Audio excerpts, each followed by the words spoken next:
बाहेरनं जे कोणी इथे येत आहेत त्यांचं वेलकम आहे.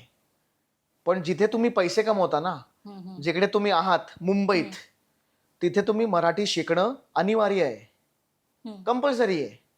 प्रश्नच नाही, ह्याला काही येस. दुमत नाहीच आहे. आणि मी त्यांच्यासोबत उभा आहे.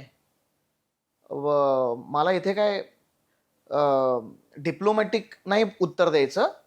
मला राग कुठे येतो, जिथे बाहेरनं येऊन माणसं हं, हं. मराठी भाषेचा अपमान करतात, तिथे मी सहन करणार नाही.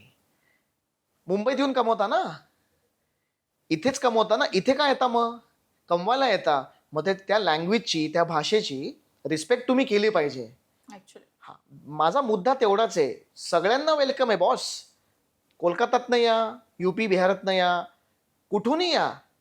इथे येऊन मराठी भाषेचा अपमान आम्ही सहन करणार नाही. येस. हा, मी बोलतो आता रिक्षावाल्यांना, टॅक्सीवाल्यांना आणि गरज पडली तर वाजवतो सुद्धा. मला नाही आवडत अगं. इथे येतं तर तुम्ही बेइज्जती नाही भाई. इथे इज्जत से तुम्ही राहिलात तर आम्ही इज्जत देऊ ना.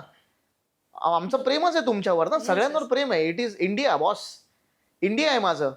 पण इथे येऊन मराठी भाषेचा अपमान नाही करायचा. मग मीही सहन करणार नाही आणि इतर पण जे अग्रेसिव्ह जे पक्ष आहेत ते पण नाही सहन करणार आणि मी त्यांच्याशी सहमत आहे पूर्णपणे.